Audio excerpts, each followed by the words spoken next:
#1 cable news show for 16 years and counting.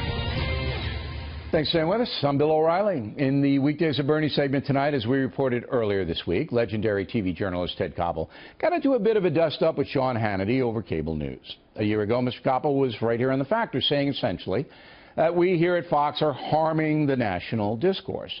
I actually laughed that off at the time, but after watching how some cable news programs are treating President Trump, I'm rethinking this. The hatred on our two competing networks is pretty much off the chart, as everybody knows.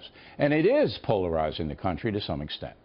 Joining us now from Miami, the purveyor of BernardGoldberg.com, Mr. Goldberg. So I am changing my opinion. You know, I used to think that the battle between conservative and liberals was, you know, it was predictable, but it was okay. You could watch it. But this new hate deal, this has really changed things. Okay. Look, are they hammering President Trump? Yes. Does it feel like a feeding frenzy? Yes. Does it sometimes cross into hate criticism? Yes.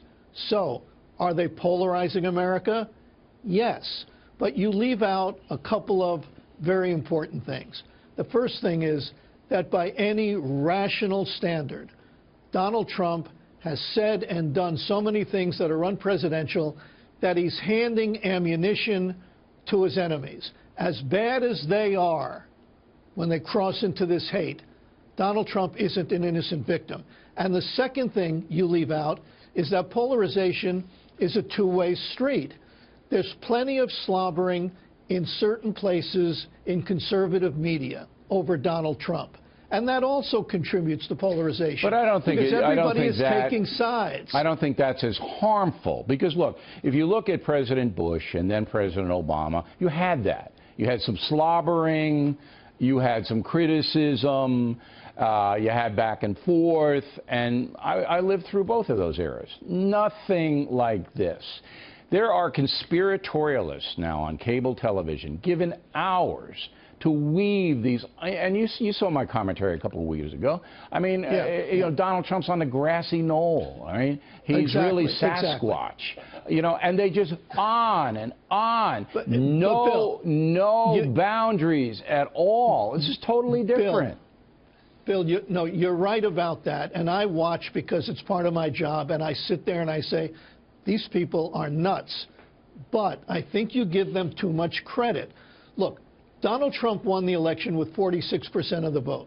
That's when it was a choice between Donald Trump and Hillary Clinton. There's no choice like that. That's history. Now the only choice is between approve and disapprove. And according to the latest Gallup poll, Donald Trump got 35% of the vote. That's terrible. Well, 35%. CBS has him at 40, but something interesting happened today, and overwhelmingly Americans believe that he will improve the economy. And if he does, a year from now, he'll be up in the 50s. But I don't even care about the political aspect of it. I don't care about it. I do. Let me finish my point here, okay? He's down on the daily tracking poll. He's down to 35%. Maybe it's a little higher. Who knows? But this is a terrible number. He's losing people who voted for him. That's because of the health care debacle, though. It's in context. Look, this is the key, and this is Koppel's thing. Koppel believes that we at the Fox News Channel, because he's basically a social liberal. I don't think he's a crazy left-winger, but he's a social liberal. We are harming the nation because the nation now looks to us rather than the straight news. And it's never been straight, you know that. They always slanted the news left at the networks. Come on, Ted. But we're the bad, bad people. I'm going to give you the last word. Go. Well, I think Ted misses a point, and he's right on another point. The point he misses is that cable has given a voice to knowledgeable people who have something important to say that Ted's network and the others never allowed to say. That's right. That's number one, and he misses that. But the second point he makes about how cable is polarizing America. Cable didn't start the fire. Cable didn't start the polarization. That was around before cable even existed. But because people are choosing sides, because people go to this side if they like Trump and that side if they don't like Trump, that is adding to the polarization. But it used to be you respected, or those of us who had a clear-eyed, respected points of view opposite ours. Now you have to hate them. And that's what cable news has brought, and it's terrible. Bernie,